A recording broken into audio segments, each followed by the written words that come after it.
The lawyer's voicemail played for the third time as I sat frozen at my kitchen table, my coffee going cold in front of me.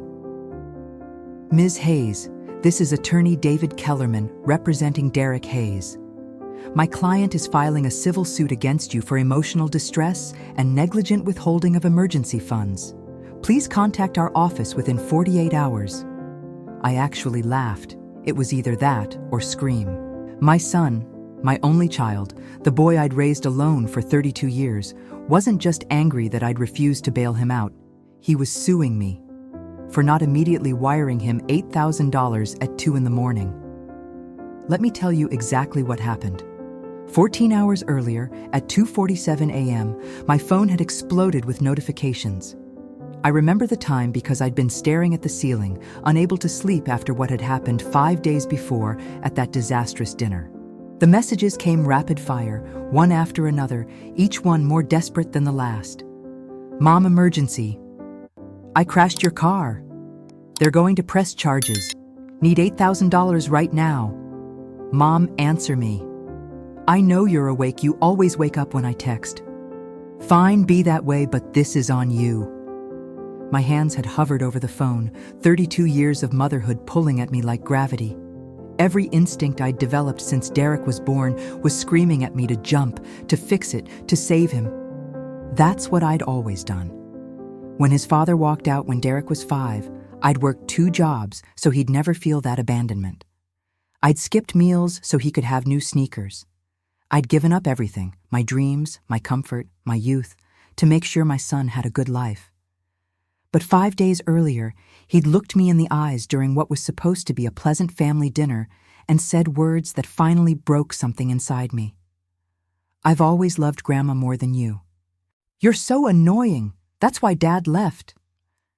So at 2:47 in the morning, when my 32-year-old son demanded I wire him $8,000 because he'd gotten drunk and crashed my car, the car I needed for my volunteer work, the car I'd let him borrow for just one day, 3 weeks ago, I typed 3 words: call your grandma. Then I did something I'd never done in 3 decades of motherhood. I blocked his number, I turned off my phone, and I went back to sleep. I wish I could tell you I felt guilty, but honestly, I slept like a baby. The best sleep I'd had in years. The voicemail from his attorney came the next afternoon. And that's when I knew. This wasn't just about one crashed car or one refused favor. This was about something much bigger, much darker, something that had been building for years while I'd been too loving, too trusting, too blind to see it. Where are you watching from today? Have you ever loved someone who took absolutely everything from you and then demanded more? Drop a comment below, because what I'm about to tell you will make you understand why that lawyer's threat didn't scare me.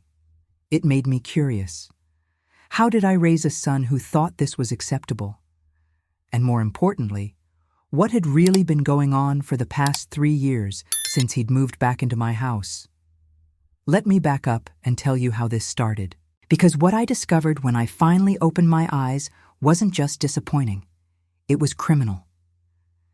My name is Linda Margaret Hayes. I'm 58 years old, and 3 years ago I thought I had my life figured out. I'd spent 30 years as a nurse at St. Mary's Hospital, working my way up from the emergency room to becoming a senior nurse in the pediatric ward.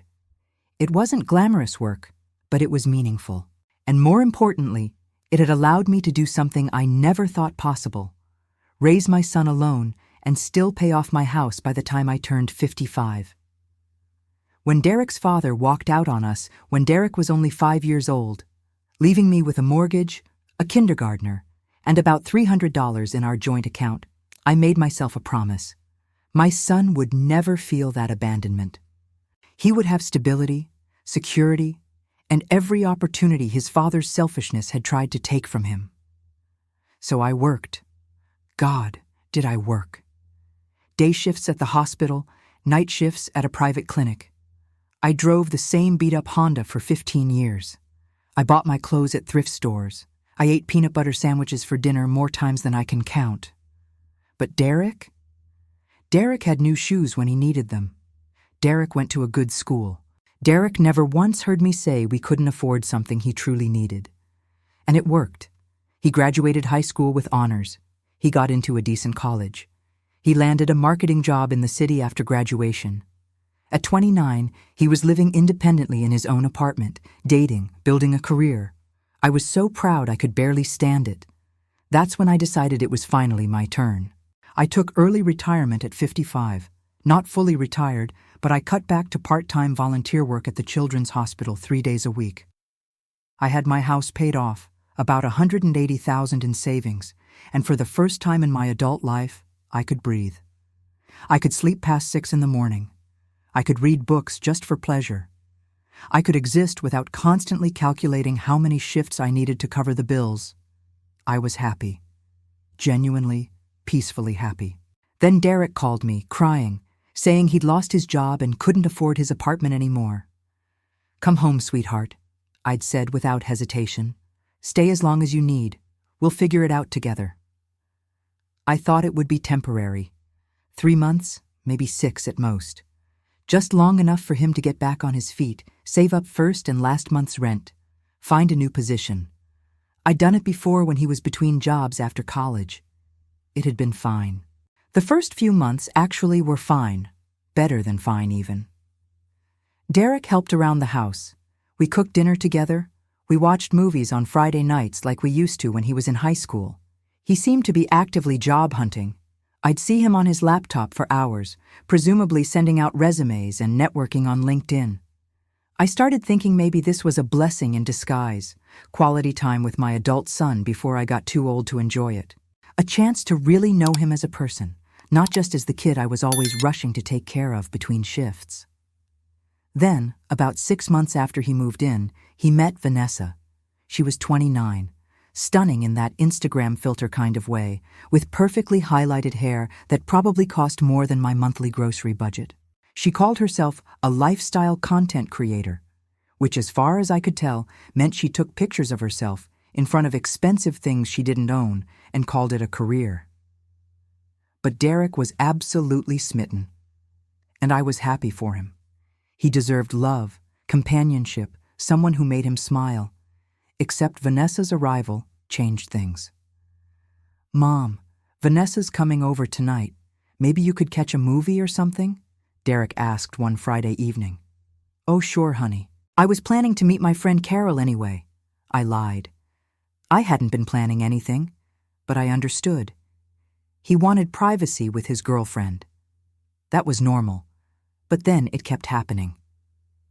"Mom, we need the living room tonight." "Mom, can you stay in your room? Vanessa's bringing some friends over." "Mom, Vanessa says it's weird that you ask so many questions about her work." I bit my tongue. He was 30 years old. He deserved his independence, even if he was living in my house. But something felt off about the way Vanessa looked at me, like she was assessing me, calculating something I couldn't quite identify. Then I started noticing the purchases. Derek, who allegedly couldn't afford to move out, suddenly had new designer clothes, expensive cologne, a brand new laptop that must have cost at least $2,000. When I gently asked about it, he got defensive. "Vanessa bought them for me, okay? She makes good money from her influencer work. She likes spoiling me." But this influencer with good money never seemed to have her wallet when they went out to dinner, which somehow always ended with me picking up the check. "Just this once, Mom? My card's acting weird." It was never just once. Around the same time, Derek's grandmother, my ex-husband's mother, Patricia, suddenly started calling him every week. Patricia and I had never gotten along. She'd always thought I wasn't good enough for her precious son, and when he left me for his secretary, she'd somehow blamed me for driving him away. She'd maintained minimal contact with Derek over the years, swooping in for birthdays and Christmas with lavish gifts I could never compete with, making sure Derek knew she had money to spare. Now suddenly, she was calling constantly, and Derek started saying strange things. "Grandma Patricia says this house is too big for one person. Grandma thinks you should downsize and help me with a down payment on a condo. Grandma says you were always too overprotective. That's probably why Dad left." Each comment was a small cut, but I told myself it was just Patricia being Patricia, poisoning the well like she'd always done. Derek was stressed about his job search. He didn't mean to hurt me. Except I realized one day that Derek had stopped job searching entirely. When I asked about it, he snapped at me. "I'm networking, Mom. That's how careers work now. You wouldn't understand." A year passed, then two. Derek's temporary stay became permanent. He paid no rent. He bought no groceries. Vanessa practically lived there too, treating my home like a hotel she could redecorate with complaints. And then I started noticing smaller, stranger things. My credit card would disappear from my wallet, then reappear a few days later. I'd find it on my dresser and think, did I leave it there? But I was meticulous about my wallet. I always had been. Small charges appeared on my statement. $47 at a nail salon I'd never been to. $83 at a restaurant across town. Nothing big enough to report as fraud, but enough to make me frown and wonder if I was losing track of things. Once, I found a stack of opened mail in Derek's room when I was putting away his laundry. Bank statements. My bank statements. "Oh, those came to my room by mistake," he said casually when I asked. "I was going to bring them to you." But why would my bank statements be delivered to his room? I'd never changed my mailing address. When I called the bank, they told me someone had requested duplicate statements be sent to my son's room to help with your financial management. But I'd never asked for help managing my finances. "Must be a mistake," the banker said cheerfully. "We'll fix it." But it gnawed at me. What else had been fixed that I didn't know about? Then came the dinner 5 days ago, the dinner that changed everything. I'd made Derek's favorite meal, pot roast with roasted vegetables, just like when he was little. I'd invited Vanessa, trying to build a bridge. I'd even invited Patricia, hoping that family connection might somehow ease the tension I felt building. Instead, the dinner became a nightmare. Patricia spent the entire evening making pointed observations. "Linda, you really should consider downsizing. This house is far too much for one person." She turned to Derek. "Your grandfather left me very comfortable. You know you're in my will, sweetheart." Vanessa recorded everything on her phone, claiming it was for memories, which struck me as odd. Derek barely spoke to me. Every comment was directed at his grandmother, every smile reserved for Vanessa. Finally, I'd had enough. "Derek, we need to talk about next steps. You've been here 3 years. What's your plan?" He looked at me like I'd slapped him. "My plan? My plan is to not end up alone and bitter like you." The room went silent. I felt my face flush. "Excuse me?" "You heard me." His face was red now, his voice rising. "Grandma's right about you. You've always been controlling. You drove Dad away with your constant nagging. You're trying to control me now. I've always loved Grandma more than you. You're so annoying. That's why Dad left." I stood up slowly, my legs somehow still working, despite feeling like they'd turned to water. I picked up my plate. "I think it's time for everyone to go home," I said quietly. Patricia smiled. Actually smiled. Vanessa kept recording. That night, lying in bed while Derek sulked in his room down the hall, I made a decision. I was going to start paying attention. Really paying attention. And what I discovered over the next 5 days, before that 2 a.m. text demanding $8,000, would make my blood run cold. The morning after that disastrous dinner, I did something I'd never done in the 15 years I'd been volunteering at the Children's Hospital. I called in sick. Instead, I sat down at my kitchen table with 3 years of bank statements spread out in front of me.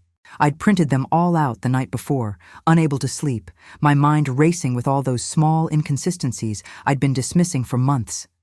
There, a charge for $47 at a nail salon I'd never been to, $83 at a restaurant on the other side of town, $120 at a boutique whose name I didn't recognize, $215 for car maintenance on a car I'd serviced myself just 2 weeks prior. Small amounts, easy to miss. But when I started highlighting them with a yellow marker, the pattern became impossible to ignore. Dozens of charges, maybe hundreds. Over 3 years, these small amounts added up to thousands of dollars. My hands were shaking as I picked up the phone and called my bank. First National Bank, Fraud Department. How can I help you? I need to speak with someone about fraudulent charges on my account. My voice sounded strange to my own ears, thin, scared. The fraud investigator, a woman named Jennifer who sounded far too young to be dealing with people's life savings, pulled up my records. Ms. Hayes, I'm looking at these charges now. They all used your physical card with the correct PIN. Do you still have your card in your possession? I checked my wallet. Yes. But I remembered all those times it had gone missing for a day or two. Times when I'd thought I'd simply misplaced it. Can you tell me the locations where these charges occurred? She read me a list. Every single one was near Vanessa's apartment building. Every single charge happened on days when Derek had borrowed my car to run errands. I need copies of everything, I said, my voice steadier now. I think my son has been stealing from me. Saying it out loud made my stomach turn. This was my baby, the child I'd sacrificed everything for. I'm very sorry, Ms. Hayes, Jennifer said, her professional tone softening slightly. Unfortunately, we see this frequently with financial elder abuse. I'm 58, not elderly, I snapped. Then, softer. I'm sorry. This is just a lot. I understand completely. We can flag your accounts immediately and issue new cards. Would you like to file a police report?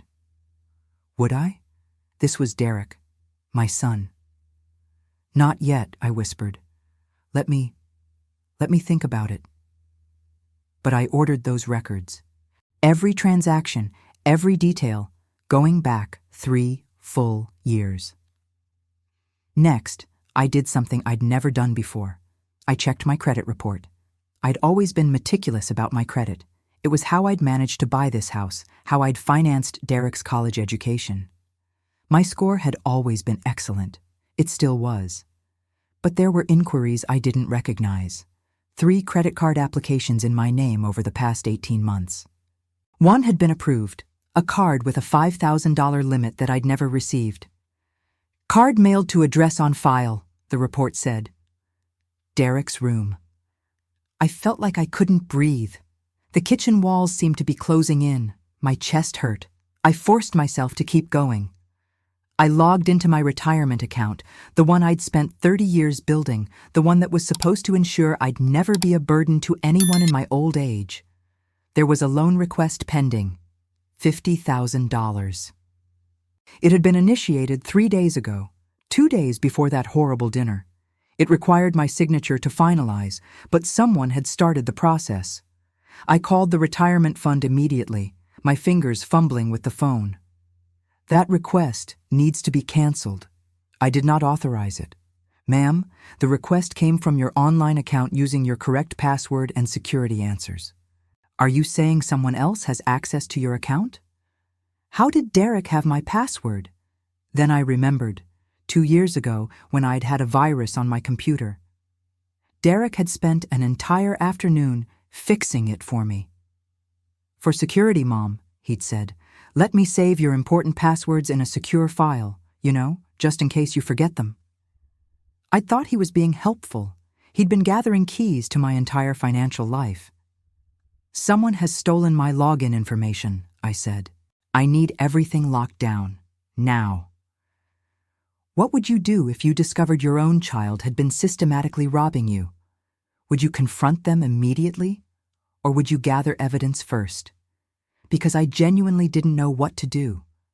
Part of me wanted to storm into his room and demand answers. But another part, the part that had learned to be strategic during 30 years of hospital politics and difficult patients, told me to wait, to watch, to learn exactly how deep this betrayal went. I decided to gather evidence. That afternoon, I ordered a small security camera online, the kind that looks like an ordinary clock. When it arrived 2 days later, I placed it in my home office, where I kept all my important documents. Then I did something that made me feel like a criminal in my own house. I left, drove down the street, and parked where I could watch my security camera feed on my phone. At 2 p.m., Derek emerged from his room. He looked around, checking to make sure I was gone. Then he walked straight to my office. The camera caught everything. He knew exactly where to look. My filing cabinet. He pulled out a key I didn't even know he had. He opened the drawer and removed my will, photographed each page with his phone, and sent the photos to someone. Then he opened my desk drawer and took out my spare checkbook. I watched, my mouth dry, as my son wrote himself a check for $500. He signed my name, and he was good at it, his forgery smooth and practiced. This wasn't his first time. He put the checkbook back, careful to place it exactly where he'd found it, and left the room. I sat in my car, staring at my phone, and realized I was watching someone who'd done this many times before.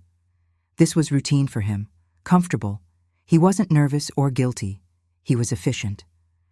20 minutes later, he left the house, presumably to cash the check. That evening, I made dinner like nothing had happened. Spaghetti with marinara sauce. "Derek, honey, can you pass the salt?" I asked, my voice pleasant. "Sure, Mom." He smiled at me, that same smile I'd loved for 32 years. "Do you need anything? Money for gas or groceries? You know you can always ask me." "No, I'm good. Thanks, though." He lied to my face without even blinking. The next day I followed him. I know how that sounds, a mother spying on her adult son like some obsessed stalker. But I had to know. He met Vanessa at an upscale brunch place downtown. Through the window, I watched them laugh, take selfies, order champagne. When the $140 check came, he paid with a credit card. I took a photo with my phone, zooming in. The name on the card was mine. After brunch, they drove to Patricia's house, my ex-mother-in-law's enormous house in the wealthy part of town, the one her late husband's insurance money had paid for.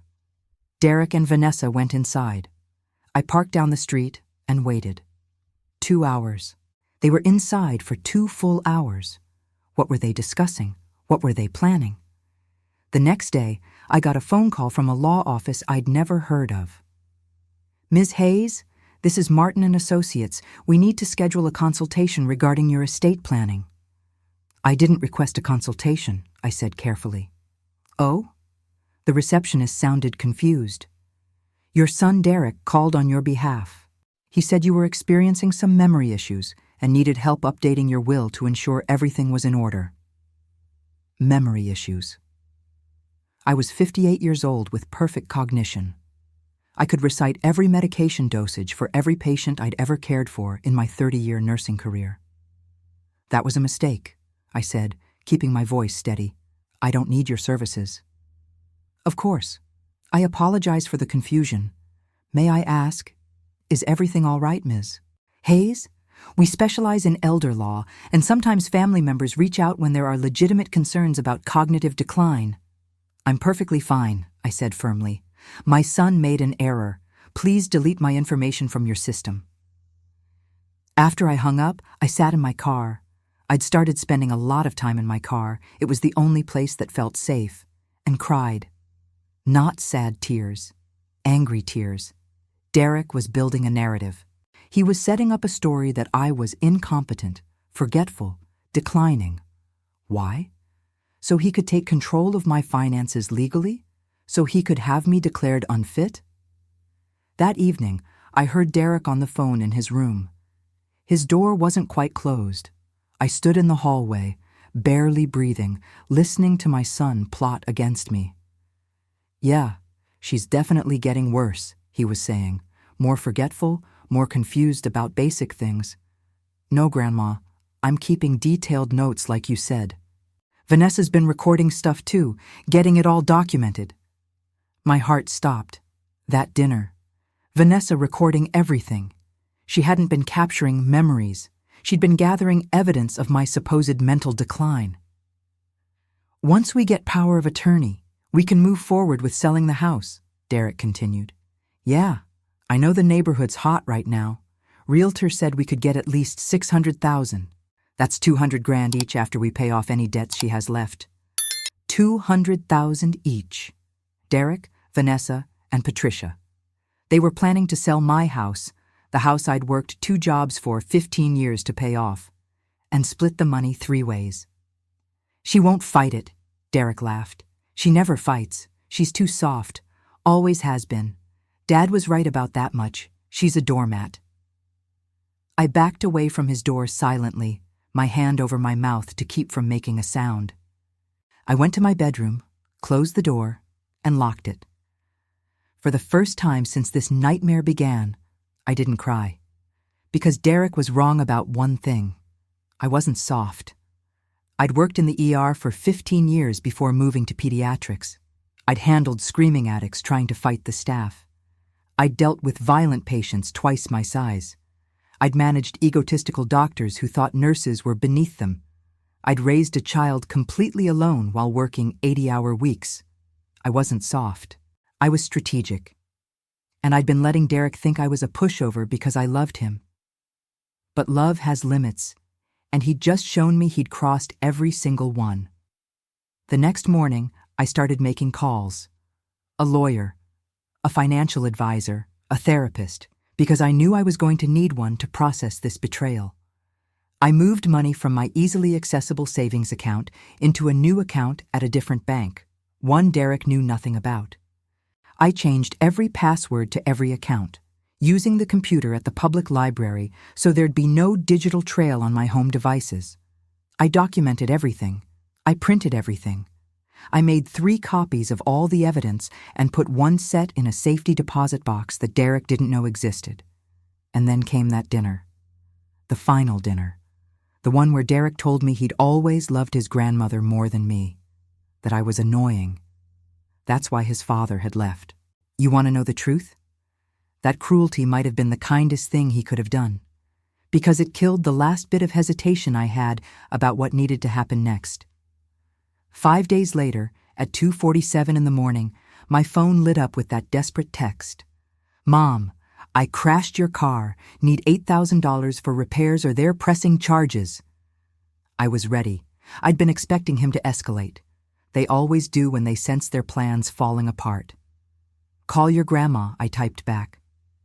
Then I blocked him, turned off my phone, and went back to sleep, because I knew exactly what he'd do next. And I had a lawyer on speed dial, waiting for his move. Attorney Rachel Morrison was the daughter of my former colleague Susan. I'd helped pay for Rachel's law school by giving Susan extra holiday shifts when she desperately needed the money. When I called Rachel's office at 8 in the morning, the day after blocking Derek, she saw me immediately. "Linda." She stood up and hugged me, then guided me to a chair. "Tell me everything." I did. I showed her everything.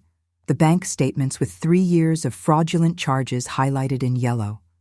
The security footage of Derek forging my signature on checks. The credit card applications in my name. The retirement account loan request. The recording of his phone call about selling my house and splitting the proceeds.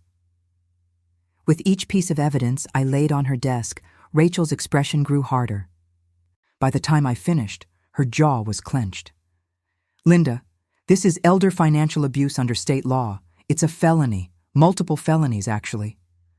"I'm not elderly," I said automatically. It was becoming my refrain. "You're over 55. Legally, that qualifies in this state for enhanced penalties." She looked at me seriously, her eyes full of something that looked like both sympathy and fury. "We're talking about potential prison time for Derek. Are you prepared for that?" Was I? This was my son, the baby I'd rocked to sleep, the toddler who'd called me his best friend, the boy I'd loved more than my own life. But this was also a man who'd spent 2 years systematically stealing from me while conspiring with his girlfriend and grandmother to have me declared incompetent so they could steal everything I'd worked for. "What are my options?" I asked.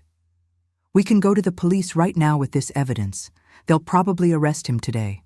Or," Rachel paused, tapping her pen against her desk, "we can wait and see what he does next. Because my guess? After you refused to send money and blocked him, he's going to escalate. Desperate people make mistakes, and if he escalates, He might reveal even more evidence or accomplices that we can use to make an absolutely airtight case. You want to use me as bait. I want to make sure we catch everyone involved and that they all face consequences. Rachel leaned forward. Right now, we have clear evidence against Derek and circumstantial evidence about Vanessa and Patricia. If we move too soon, they might claim they didn't know what Derek was doing. They'll say they're shocked, that they never suspected, and they might walk away from this. I thought about Patricia's smug smile at that dinner, about Vanessa recording me, building her case for my incompetence. They'd been so careful, so calculating, so confident that I was too stupid or too soft to fight back. What do I need to do? I asked. Rachel smiled. It wasn't a nice smile. It was the smile of a lawyer who was about to destroy someone. First, we protect everything you have. Then, we watch them panic. Within 2 hours, Rachel had helped me lock down my entire financial life. We placed fraud alerts on every account requiring in-person verification with ID for any changes. We filed emergency paperwork, preventing anyone from claiming power of attorney without full court proceedings and psychiatric evaluation. We placed an alert on my property deed, preventing any sale or refinancing without my physical presence at a notary with 2 forms of ID. We scheduled an appointment with my doctor to create a written statement affirming my complete mental competence with specific cognitive test results. Now, Rachel said, leaning back in her chair with satisfaction, we wait. Derek crashed your car. He has no money. He's probably in some kind of legal trouble with the police. He can't access your accounts anymore because you've blocked him and changed everything. He's going to panic and call for help. Who's he going to call? Patricia, I said, and Vanessa. Exactly. And they're going to try to fix this situation. They're going to make moves. And desperate people always make mistakes. She was right. At 11 that morning, just 9 hours after I'd blocked Derek and refused to send money, I got a voicemail from a lawyer I'd never heard of, claiming to represent Derek and threatening to sue me for emotional distress and negligent withholding of emergency funds. I played it for Rachel. She actually laughed. "Oh, this is beautiful," she said, her eyes gleaming. "He's threatening to sue his mother for not giving him money at 3 a.m. after he drunkenly crashed her car. No judge in the world will take this seriously. But you know what it does prove?" "What?" "That he genuinely believes he's entitled to your money. That's going to be very helpful in court." She made notes on her legal pad. "Don't respond to the threat yet. Let's see what else happens." At 2 p.m, Patricia called my landline. I'd kept my old landline specifically because my elderly patient's parents sometimes needed to reach me. I let it go to voicemail. "Linda, this is Patricia. Derek told me about this terrible situation with your car and the charges you're threatening. I'm sure you're upset, but suing your own son? Really? Family doesn't sue family, Linda. This is exactly the kind of vindictive behavior that drove my son away from you. Call me back immediately, and let's discuss this like adults." I'd never said anything about suing Derek, which meant Derek had told his grandmother I was suing him. He was either lying to manipulate her, or they were coordinating their story. At 4 p.m, Vanessa posted on Instagram. I didn't follow her, but one of my former colleagues did and sent me a screenshot. The post showed Vanessa looking sad and thoughtful, perfectly lit by golden hour sunlight. The caption read, "Praying for my boyfriend's family during this difficult time." Sometimes parents get older and forget how to show love, sending strength to everyone dealing with toxic family struggles. Family first, toxic parents, prayers up. The comments were full of support.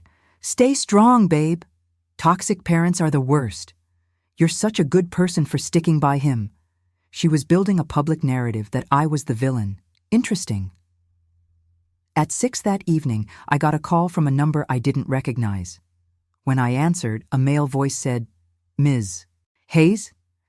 This is Marcus Chen. I'm Vanessa's brother. We need to talk." I agreed to meet him at a coffee shop near the hospital. When I arrived, I found a young man in his early 30s, well-dressed, looking uncomfortable but determined. "Ms. Hayes, thank you for meeting me. I know this is strange, but I need to tell you something about my sister." He took a deep breath. "Derek's a good guy. We were friends in high school, stayed in touch over the years. But Vanessa, she's done this before." "Done what?" "Targeted people with assets through their family members." Marcus looked sick as he spoke. 3 years ago, she dated a guy whose mother had just been widowed. She convinced him his mom was depressed and incompetent, that she needed help managing things. They got power of attorney, sold the mom's house, split the money. The mother ended up in a nursing home she didn't need to be in. She died there 6 months later. My coffee cup rattled against the saucer. And no one stopped her? The son felt too guilty to press charges after his mother died. Vanessa walked away with about $80,000. Marcus rubbed his face. "When I heard Derek was dating her and found out you were a widow with a paid-off house, I tried to warn him. He told me I was jealous and to stay out of his business. I should have contacted you sooner. I'm sorry." "Does Derek know about this? About what she did before?" "I don't know. Maybe she told him it was different, that it was justified somehow. Maybe he doesn't care. But Ms. Hayes, my sister doesn't date for love. She dates for opportunity, and you're the biggest opportunity she's found yet." I thanked Marcus and immediately called Rachel. "We need to investigate Vanessa Chen's history, and we need to trace where all the money Derek stole actually went." Rachel made calls. She had connections with private investigators and forensic accountants. Within 24 hours, she had answers that made my blood boil. The credit card in my name that had been mailed to Derek's room, every single charge on it, over $12,000 in 6 months, had been at stores where Vanessa shopped. Designer boutiques, expensive restaurants, a luxury spa. The forged checks Derek had written to himself? Everyone had been deposited into a joint account held by Derek Hayes and Vanessa Chen. And the retirement loan request for $50,000? The funds were designated to be wired to an LLC called Senior Life Transitions. "I pulled the business registration," Rachel said, sliding a printout across her desk to me. "Senior Life Transitions, LLC, registered 6 months ago. Owners, Patricia Hayes and Vanessa Chen." I stared at the paper. My ex-mother-in-law and my son's girlfriend had formed a legal business partnership. Together. "What does this company supposedly do?" I asked, though I already knew. "According to their registration, they provide services helping elderly people downsize and transition to assisted living facilities." Rachel's voice was ice.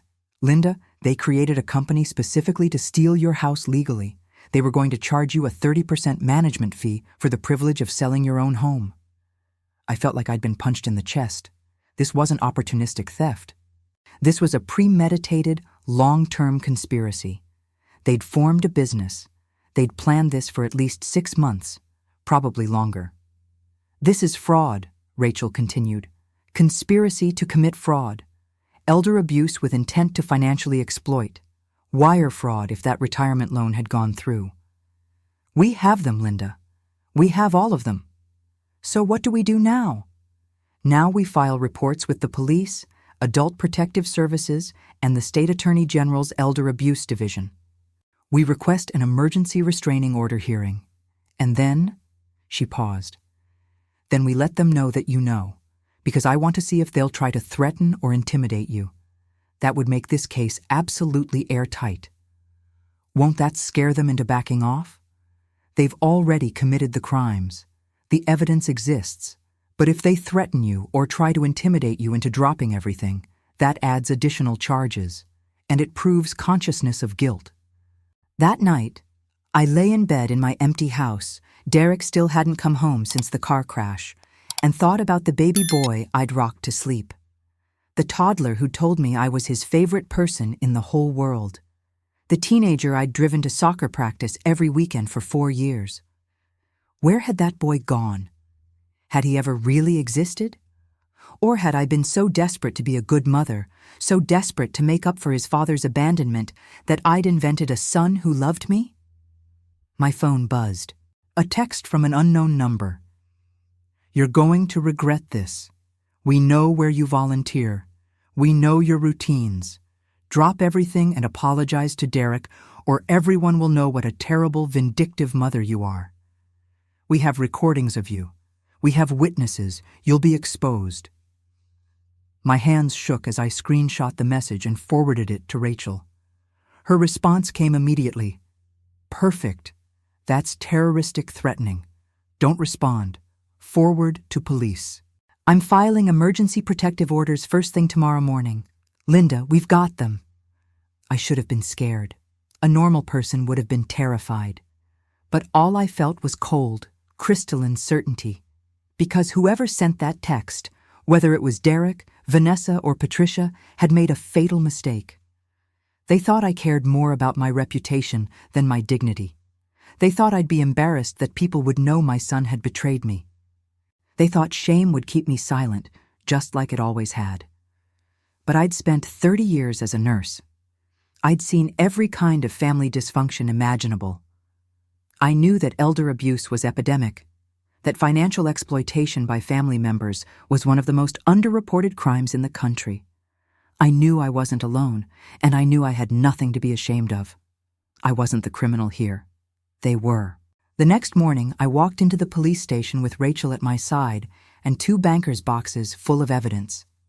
We filed formal complaints against Derek Hayes, Vanessa Chen, and Patricia Hayes for conspiracy to commit fraud, identity theft, forgery, financial exploitation of a vulnerable adult, and terroristic threatening. Detective Sarah Rodriguez looked at our evidence for 20 minutes without speaking. Finally, she looked up at me. "Ma'am, I have to ask you this. Are you absolutely sure you want to proceed? This is your son. He'll likely face significant prison time if convicted." "I'm sure," I said. My voice didn't shake. "We'll open an investigation immediately. Don't contact any of the subjects. Don't respond to any communications from them. If they threaten you again, call 911 immediately. Do you understand?" I understood. As Rachel and I left the police station, she squeezed my shoulder. "You did the right thing." "Then why does it feel like I failed?" My voice cracked. "Because you're a good person who loved someone who didn't deserve it. That's not failure, Linda. That's tragedy. But what you're doing now? That's justice. And justice isn't pretty, but it's necessary." I looked at her. This young woman I'd helped put through law school by working extra shifts all those years ago. "Thank you for helping me." "You helped me first," she said simply. "Now I'm returning the favor." What would you do if your child betrayed you like this? Could you press charges? Could you watch them face the consequences of their actions? Let me know in the comments, because what happened next tested me in ways I never could have imagined.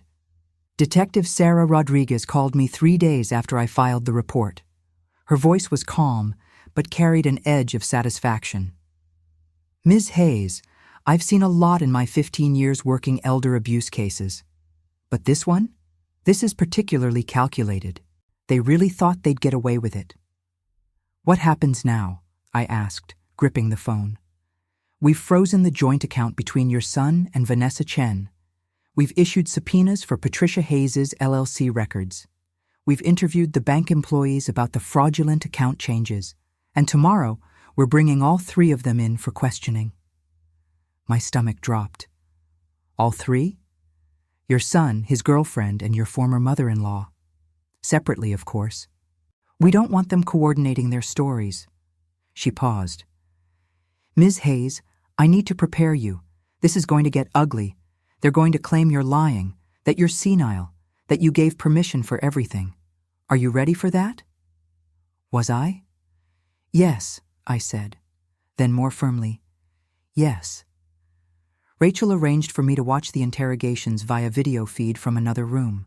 I didn't have to be there, but I wanted to see their faces when the truth came crashing down. Patricia went first.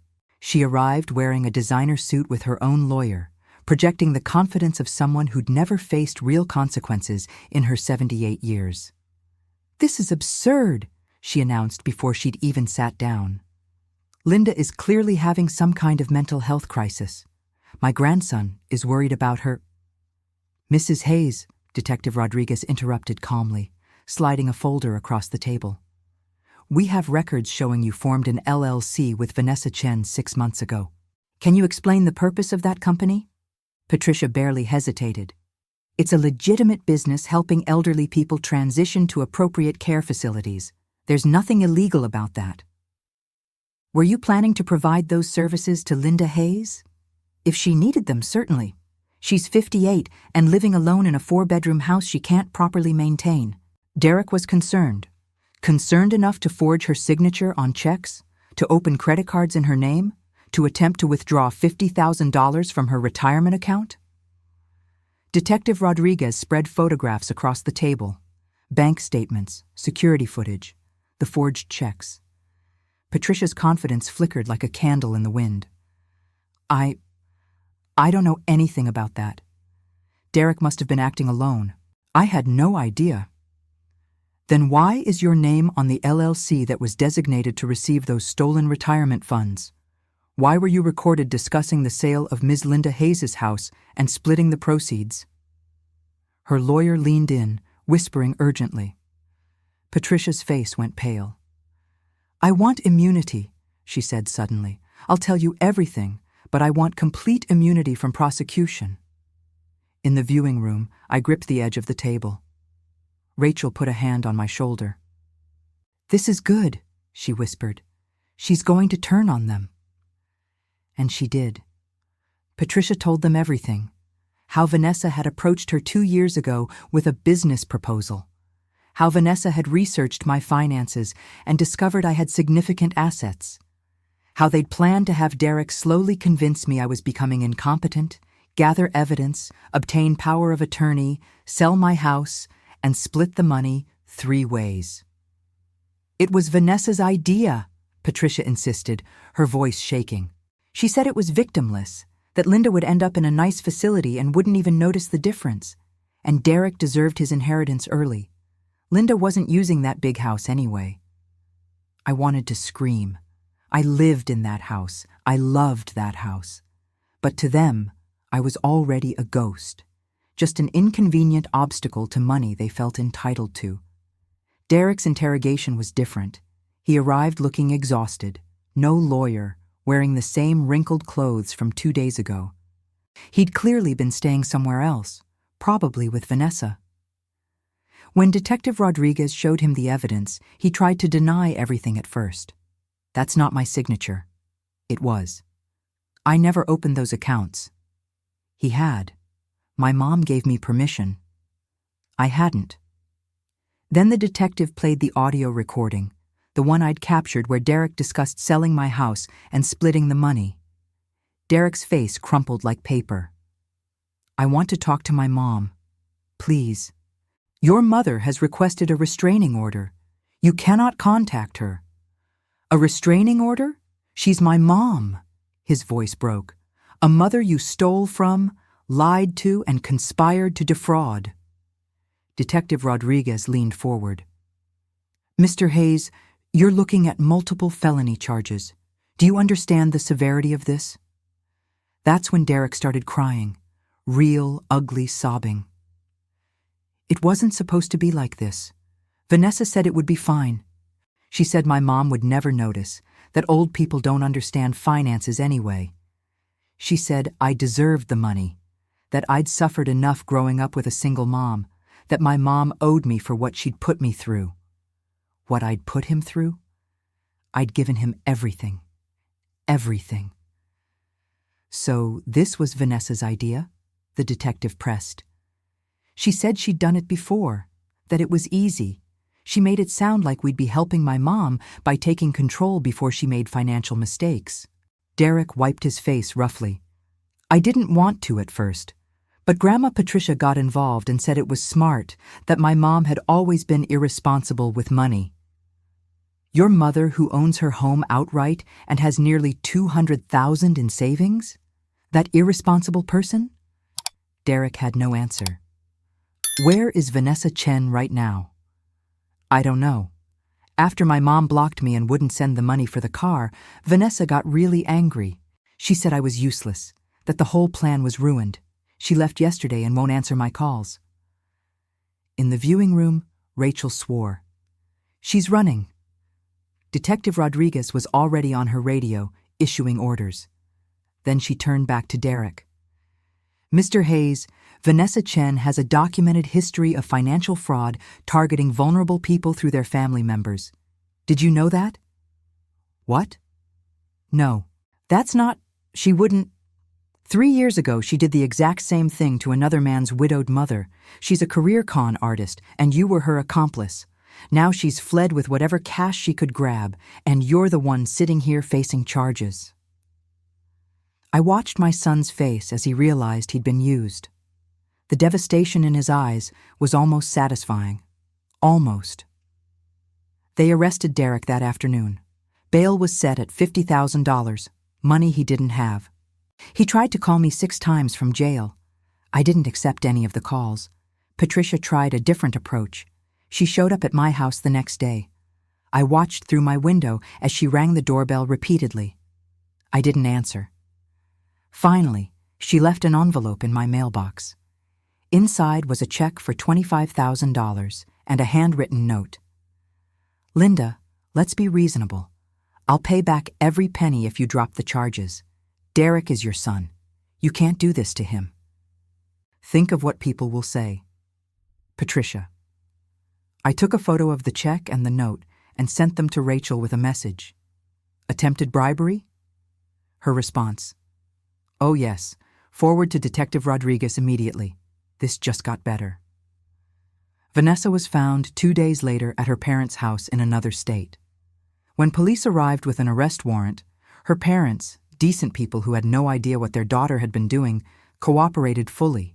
Vanessa was extradited, arrested, and denied bail as a flight risk, which left me alone in my house with silence, certainty, and a court date scheduled for 3 weeks later. I'd done it. I'd stopped them. I'd protected myself and what I'd worked for. So why did I still feel empty? That night, Rachel came over with takeout Chinese food. You're allowed to grieve, she said as we ate lo mein at my kitchen table. He's still your son. You're allowed to feel complicated things. I'm grieving the son I thought I had, I said quietly. The one who loved me, who appreciated what I sacrificed. But Rachel, I don't think that son ever existed. I think I invented him because I wanted so badly to have been a good mother. You were a good mother. You are a good person. He made his own choices. Then why do I feel like I failed? Because you're human. And because the hardest part is still coming. What's that? The preliminary hearing. You'll have to testify. You'll have to look Derek in the eye and tell the court exactly what he did to you. The hearing was 3 weeks away, and I would have to face my son in court and speak the truth that would send him to prison. I didn't know if I was strong enough, but I was going to find out. The morning of the preliminary hearing, I woke up at 4 a.m. and couldn't fall back asleep. I lay in bed, watching the ceiling fan spin slowly, thinking about the last time Derek had lived in this house as an innocent child. He'd been 7 years old, excited about losing his first tooth. I'd put a $5 bill under his pillow and listened to him squeal with joy in the morning. That child was gone. Maybe he'd never really existed at all. I got dressed carefully. Rachel had advised me to look professional but maternal. We wanted the judge to see me as a competent woman, not a confused elderly victim. I chose a navy blue dress, simple pearl earrings my mother had left me, and minimal makeup. When I looked in the mirror, I saw a 58-year-old woman who looked tired but determined. Rachel picked me up at 7:30. You ready for this? She asked as I got into her car. No, I said honestly. But I'm going anyway. The courthouse was a gray stone building downtown that I'd driven past thousands of times but never entered. Inside, it smelled like floor wax and anxiety.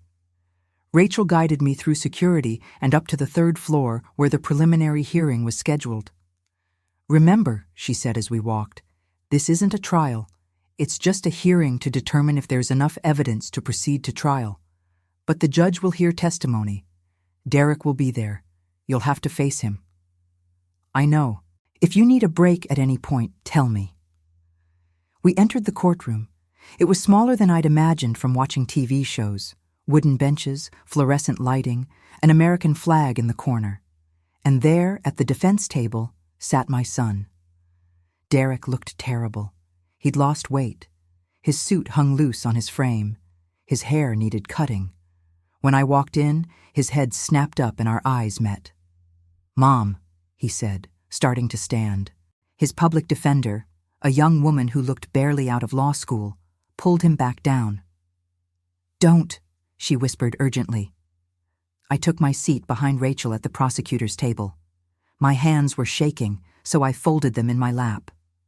Patricia arrived next, escorted by her expensive lawyer. She'd taken the immunity deal, which meant she'd testify against Derek and Vanessa in exchange for no jail time. When she saw me, she had the decency to look away.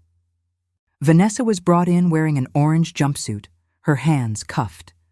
Without her makeup and perfect lighting, she looked ordinary. Young and scared and ordinary. She glared at me with pure hatred. "All rise," the bailiff called, the Honorable Judge Martha Williams presiding. Judge Williams was a black woman in her 60s with gray streaks in her hair and sharp, intelligent eyes. She looked at all of us with an expression that said she'd seen everything and wasn't impressed by any of it. "Be seated. We're here for a preliminary hearing in the matter of the state versus Derek Hayes, Vanessa Chen, and Patricia Hayes." She looked at Patricia's lawyer. "I understand Mrs. Patricia Hayes has accepted a plea agreement?" "Yes, Your Honor. My client will testify for the prosecution in exchange for immunity." "Very well. Proceed." The prosecutor, a tired-looking man named James Chen who'd reviewed all my evidence, stood up. "Your Honor, the state will show that the defendants engaged in a coordinated, long-term conspiracy to defraud Ms. Linda Hayes of her assets through identity theft, forgery, and attempted financial exploitation. We have extensive documentation, recorded conversations, and eyewitness testimony." Derek's lawyer stood. "Your Honor, my client was manipulated by Ms. Chen, who has a documented history of this type of fraud. Mr. Hayes was a victim himself." "Save it for trial, Counselor," Judge Williams said dryly. "Today we're determining probable cause. Mr. Chen, call your first witness." The state calls Linda Hayes. My legs felt like water as I stood and walked to the witness stand. The bailiff held out a Bible. "Do you swear to tell the truth, the whole truth, and nothing but the truth, so help you God?" "I do." I sat down. From the witness stand, I could see everyone. Derek was staring at me with tears already streaming down his face. Vanessa looked angry. Patricia looked sick. "Ms. Hayes," Prosecutor Chen began gently, "can you please state your relationship to the defendant, Derek Hayes?" "He's my son." My voice came out steady, stronger than I felt. "My only child." "And can you describe your relationship with him prior to 3 years ago?" "I thought we had a good relationship. I raised him alone after his father left when Derek was 5. I worked 2 jobs to support us. I put him through college. I was proud of him." "What changed 3 years ago?" "Derek lost his job and his apartment. He asked if he could move home temporarily. I said yes." "And how long did he stay?" 3 years. He never left." Prosecutor Chen walked me through it all. How Derek had stopped job hunting. How I'd started noticing small fraudulent charges. How I'd discovered the forged checks, the credit card applications, the attempted retirement account theft. "Ms. Hayes, I'm going to show you State's Exhibit A." He held up a large monitor showing security footage. "Can you describe what we're seeing here?" I watched the video of Derek in my office, forging my signature with practiced ease. That's my son writing himself a check for $500 from my account, using my spare checkbook, forging my signature. "And how did you obtain this footage?" I installed a security camera in my home office because I suspected he was stealing from me. I needed proof. Derek made a sound, a sob or a gasp. His lawyer put a hand on his arm. Ms. Hayes, I'm going to play an audio recording now. State's Exhibit F. The prosecutor pressed play. Derek's voice filled the courtroom, clear and damning. Once we get power of attorney, we can move forward with selling the house. Yeah, I know the neighborhood's hot. Realtor said at least $600,000. That's $200,000 each after paying off any debts. She won't fight it. She never fights. She's too soft. Always has been. Dad was right. She's a doormat. The silence in the courtroom was absolute. Judge Williams's expression didn't change, but I saw her grip her pen tighter. Ms. Hayes, the prosecutor continued, did you give your son permission to sell your house? No. Did you give him permission to access your retirement account?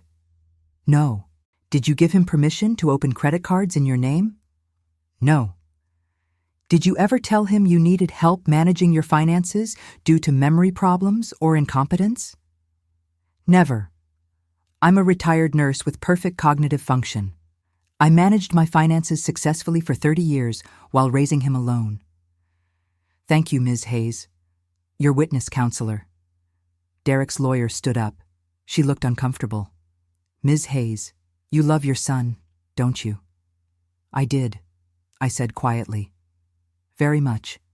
And you want what's best for him? I wanted him to be a good man, an honest man, someone I could be proud of. My voice broke slightly. I failed. Ms. Hayes, isn't it possible you misunderstood my client's intentions? That he was trying to help you? Help me? I felt anger surge through me. Your client stole thousands of dollars from me over 3 years. He conspired with his girlfriend and grandmother to have me declared incompetent so they could sell my house and split the money. He forged my signature repeatedly. He opened accounts in my name. And when I refused to send him $8,000 at 2 a.m. after he crashed my car drunk, he tried to sue me for emotional distress. My voice was shaking now, but not with fear, with fury. That's not help. That's robbery. The lawyer sat down. She had nothing else. Redirect, Mr. Chen? The judge asked. Just one question, Your Honor. The prosecutor turned to me. Ms. Hayes, why are you doing this? Why press charges against your own son? I looked directly at Derek. He was crying openly now, his face red and twisted with grief. Because he needed to face consequences, I said slowly. For 32 years, I protected him from every hard thing, every disappointment, every consequence of his actions. I thought I was being a good mother. But I was teaching him that he could do anything and I'd always fix it, always forgive it, always make it okay. Tears were running down my face now, too. So he thought he could steal my entire life, and I just let him, because that's what I'd always done. But love without boundaries isn't love. It's enabling, and I loved him too much to keep enabling him to be a criminal. Derek stood up suddenly. Mom, I'm sorry. I'm so sorry. Please, Mom, I'll pay it all back. I'll do anything. Mr. Hayes, sit down, Judge Williams commanded. You don't understand. She's all I have. Mom, please. Derek was sobbing so hard he could barely speak. His lawyer was trying to pull him back into his chair. I was stupid. Vanessa lied to me. Grandma said it was okay. I didn't mean I never wanted to hurt you. You told me I was annoying, I said, my voice cutting through his sobs like a knife. You said that's why your father left. You said you'd always loved your grandmother more than me. You looked me in the eyes and said those things while planning to rob me of everything I worked for. I stood up, even though I was still technically on the witness stand. I gave you everything, Derek, everything I had, and it still wasn't enough for you. Order! Judge Williams banged her gavel. Mr. Hayes, control your client or I'll have her removed. Ms. Hayes, you may step down. I walked back to my seat on legs that barely held me. Rachel squeezed my hand. The prosecution called Detective Rodriguez next. She presented the forensic evidence: bank records, forged documents, the LLC registration showing Patricia and Vanessa's business partnership, Marcus Chen's testimony about Vanessa's previous fraud. Then, Patricia testified. She explained the entire conspiracy in detail, her voice flat and emotionless. She'd agreed to testify to save herself, and she did so efficiently. Vanessa's lawyer tried to object repeatedly, but the evidence was overwhelming. Finally, Judge Williams held up her hand. "I've heard enough. I'm ready to rule." The courtroom went silent. "Mr. Hayes, Ms. Chen, please stand." Derek and Vanessa stood. Derek was still crying. Vanessa's face was blank. "I find there is more than sufficient probable cause to bind both of you over for trial on all charges: conspiracy to commit fraud, identity theft, forgery, financial exploitation of a vulnerable adult, and terroristic threatening. Bail is revoked for Ms. Chen due to flight risk. Mr. Hayes, your bail will remain at $50,000. She looked at Derek with something that might have been pity. "Your mother gave you everything, young man, and you thanked her by trying to destroy her. I hope you spend your time before trial thinking about that." She banged her gavel. "We're adjourned." Bailiffs came to take Derek and Vanessa away. Derek looked back at me one more time as they led him out. "Mom," he said, "please." I looked away. Patricia left quickly, her lawyer rushing her out before anyone could speak to her. Rachel gathered her files. "You did great," she told me. "Really great. The trial will probably be in 3 months. Are you okay?" Was I okay? I just sent my own son toward prison. I testified against him in open court. I'd done the thing every mother fears most. I'd given up on my child. But he'd given up on me first. "I'm okay," I said, and I meant it. As we left the courthouse, stepping out into the bright morning sunshine, I felt something unexpected. Not happiness, not satisfaction, but something lighter than I'd felt in years. Freedom. I felt free. After the hearing, I sat in my car in the courthouse parking lot for 20 minutes before I could drive home. My hands wouldn't stop shaking. Rachel had offered to stay with me, but I told her I needed to be alone. When I finally walked into my house, my empty, silent house, I didn't know what to feel. Relief? Grief? Vindication? All of it crashed over me at once. I made it as far as the living room couch before I started crying. Not delicate tears, deep, ugly sobs that came from somewhere so far down inside me I didn't know that place existed. I cried for the son I'd thought I had. I cried for 32 years of sacrifice that had somehow produced a man who could look me in the eyes and lie. I cried for the mother I'd tried so hard to be, the one who'd worked herself to exhaustion trying to make up for an absent father. But mostly, I cried because it was finally over. The fear, the investigation, the constant vigilance, it was done. I'd survived, I'd fought back, and I'd won. That first night alone, I ordered pizza and ate it straight from the box while sitting on my kitchen floor. I know that sounds pathetic, but somehow it felt right. I was reclaiming my space, my home, my life. Nobody was going to walk through that door and demand anything from me. Nobody was going to steal from me while I slept. I was safe. The trial happened 3 months later. Derek took a plea deal. His lawyer convinced him that going before a jury with the evidence we had would result in a much longer sentence. He pled guilty to felony fraud and identity theft. The judge sentenced him to 4 years in prison with the possibility of parole after 2. Vanessa went to trial and lost. With her previous fraud conviction that Marcus had told us about, plus the overwhelming evidence against her, the jury deliberated for less than 3 hours. She got 7 years. No parole eligibility for at least 4. Patricia kept her immunity deal. She faced no jail time, but the publicity destroyed her reputation in her wealthy social circle. Last I heard, she'd moved to Arizona to live near her sister. She never contacted me again. But here's what nobody tells you about getting justice. It doesn't heal you. It doesn't erase the betrayal. It doesn't give you back the relationship you lost. Justice is necessary, but it's not the same as healing. Healing takes work. I started seeing a therapist. Dr. Ellen Martinez specialized in family trauma and elder abuse. Twice a week for the first 6 months, then once a week for another year, I sat in her comfortable office and talked about everything. About Derek's childhood, about my marriage, about whether I'd failed as a mother, about the guilt I felt even though I'd done nothing wrong. You gave him every advantage, Dr. Martinez told me during one session. You gave him love, stability, education, opportunities. You modeled hard work and integrity. But Linda, you can't control the choices another person makes, even your child, especially your adult child. It took me a long time to believe that. Part of me still doesn't, if I'm honest.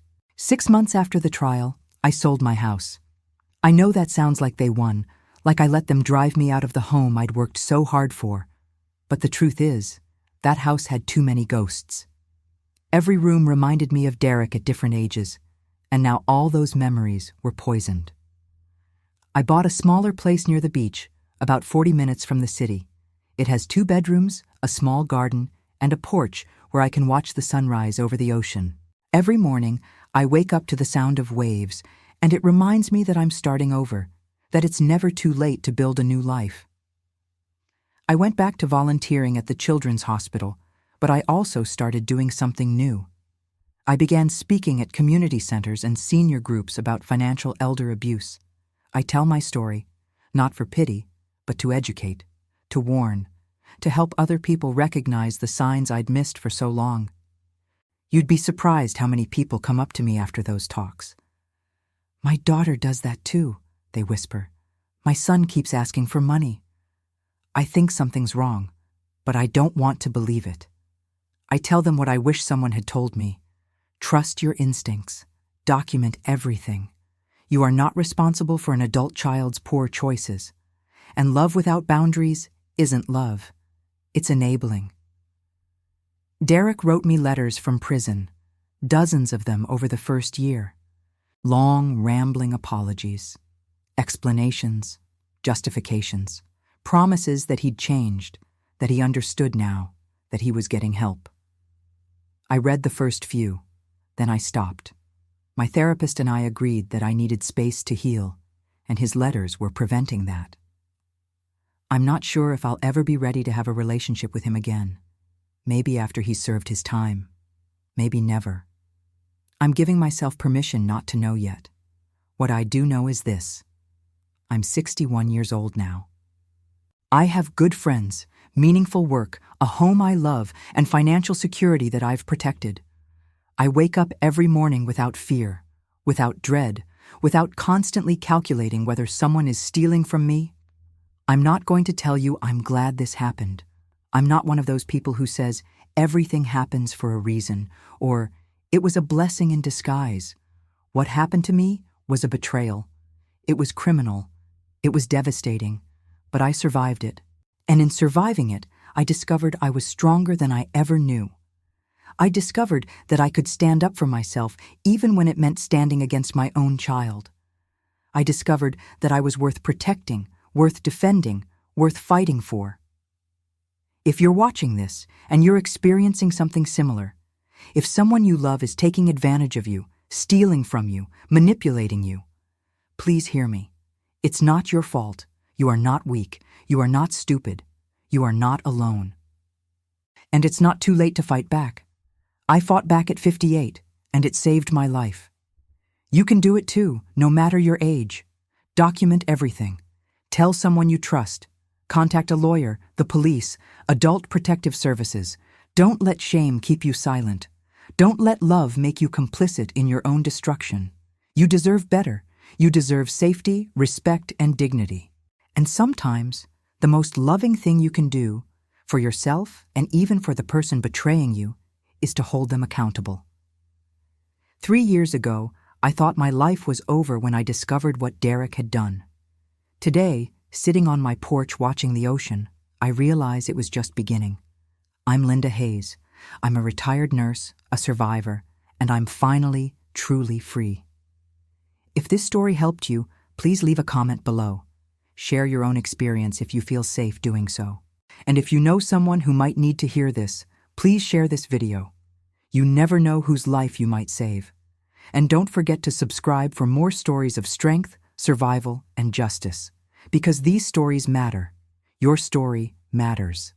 Thank you for listening to mine.